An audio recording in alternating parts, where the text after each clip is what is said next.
Hello students, today we are going to discuss human nervous system. Human nervous system is divided majorly into two parts. First is CNS, which I have written, full form is Central Nervous System. Second one is PNS, that is Peripheral Nervous System. Okay, and central nervous system is that part of the human nervous system which is the highest coordinating center, which is the coordinating center of the nervous system, consists of brain and spinal cord. So brain and spinal cord are those regions, they are the central regions because they are the central coordinating centers from which all the nerves are arises and controlling all the actions of the body. Next, I will show with the help of this diagram. As you can see, this is the body of the human, and the head part consists of brain, and brain is continuous with the long nerve which is called as spinal cord. Very important nerve. Brain is enclosed in the skull, and the bony structure which actually covered this brain is called as cranium. So brain is there and it is continuous with the spinal cord. Brain and spinal cord are acting as the coordinating center, central coordinating center. That's why they are forming the part of central nervous system.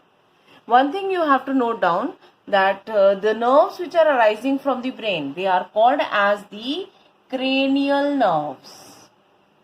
They are called as cranial nerves, and the nerves which are arising from the spinal cord, these are called as the spinal nerves, which are reaching to each and every body part. Next is, so brain and spinal cord are the part of central nervous system. Brain is also enclosed in a bony skeleton known as cranium. Spinal cord is also enclosed in these small pieces of vertebral bones which are forming the vertebral column. And you can see in this diagram which I have shown that spinal cord is this, which is the strong nerve present inside the vertebral column from which all the spinal nerves are arises. Now back to the flow chart. The PNS, second part of the human nervous system, which is called as the peripheral nervous system. Peripheral nervous system, actually it connects all the body parts with central nervous system. Peripheral means the part which is not in the center. Okay, peripheral means the part which is not in the center, and it connects all the body parts with the central nervous system. PNS, peripheral nervous system, is again divided into two, that is voluntary peripheral nervous system and involuntary peripheral nervous system. Let us discuss voluntary peripheral nervous system. That is, it consists of nerves that arises directly from the central nervous system, that is connecting different body parts for voluntary actions. You know the meaning of voluntary actions, which are under the conscious control of the brain.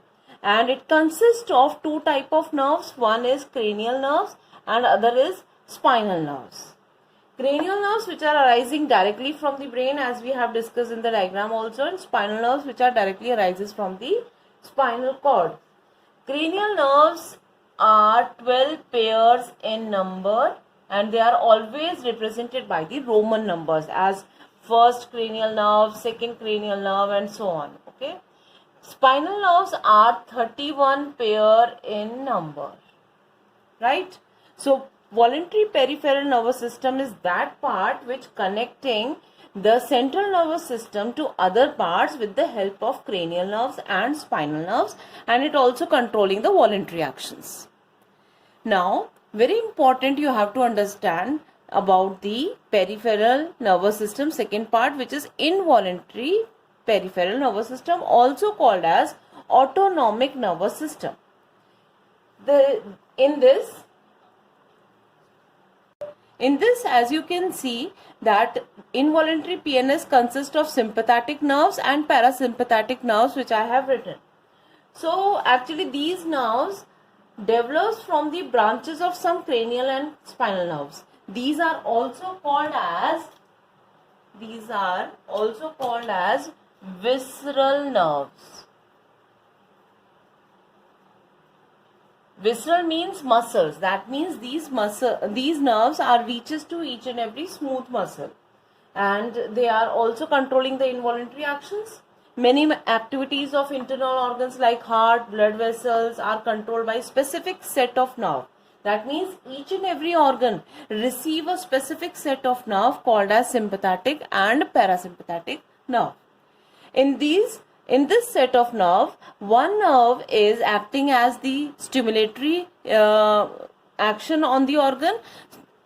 On the other hand, the other nerve at the same time acting as inhibitory action on the organs. So that means that it is not fixed for these set of nerves. That means always, it is not true that always sympathetic is stimulatory and parasympathetic is inhibitory, but they are acting as they are having the opposite effect on the organs. Okay, so I will show you some examples. With the help of these examples, I have written here organs, some examples of organ as salivary glands, effect of sympathetic nerves and effect of parasympathetic nerves. Salivary gland organs are there which are sympathetic nerves showing inhibit secretions in this case. When enzymes or saliva is not, or we can say food is not present in our mouth, there is no requirement of the salivary amylase. At that time, sympathetic nerves are inhibiting the action of salivary glands. When food is present in our mouth and there is the requirement of salivary amylase in our mouth, at that time parasympathetic nerves stimulate the secretions of salivary glands. On the other hand, you can see the opposite effect of these two nerves on heart, as heart is having the positive effect from the sympathetic nerves because it increases the contraction and relaxation of the heart muscles, whereas parasympathetic nerves are are having the opposite effect on the heart, as it decreases the contraction and relaxation of the heart muscles. So sympathetic and parasympathetic both are having opposite effect on the organs. One is stimulatory, at the same time other is inhibitory. Next, let us discuss about central nervous system separately. First we will discuss brain. Our brain is about 1.2 to 1.4 kg in weight. Brain is actually highest coordinating center in the human body. It is protected by a bony structure present in the skull called as cranium, or also called as, this cranium is also called as brain box. Brain, if I locate in this diagram brain in the center, then you can assume the position of the brain, how it is protected from these protections. First is skeletal structure, cranium, and it is also surrounded by three membranes which are called as meninges.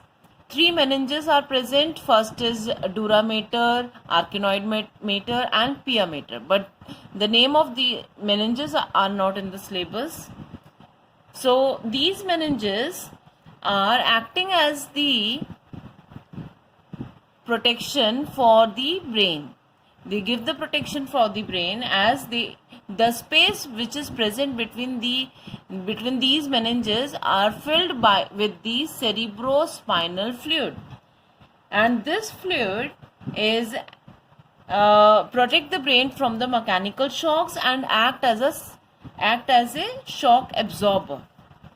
And this cerebrospinal fluid is also called as triple B, that is blood brain barrier. Cerebrospinal fluid and meninges together form blood brain barrier. That means these membranes are acting as a barrier between the blood and the neurons. That means all the important components from the blood, that is nutrients, oxygen, and we can say gases exchange, all takes place through these meninges which are filled with cerebrospinal fluid.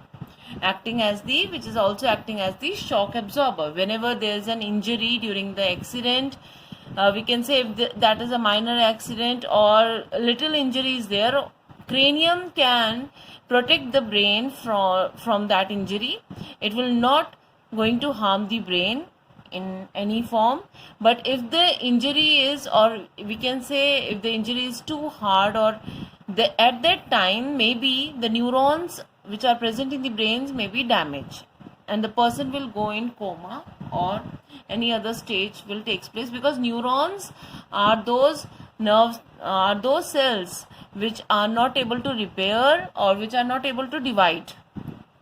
Okay, that's why the protection is required, very high protection is required for the brain. Next is spinal cord. Spinal cord is very important nerve for our body, because it is present, we can say it extends downward with continuation of medulla oblongata present in the brain, and it is a cylindrical cord like structure. It is also surrounded by 3 meninges, okay, and which is filled with the cerebrospinal fluid. Same 3 meninges are also surround the spinal cord, and cerebrospinal fluid is also filled in these between the spaces of these meninges. But the outermost bony skeleton is called as vertebral column in the case of spinal cord. Spinal cord, as you know, is the center of many reflex activities. So this is all about the central nervous system and human nervous system, which we have studied today. And in the next video, we will study about the detailed structure of the brain.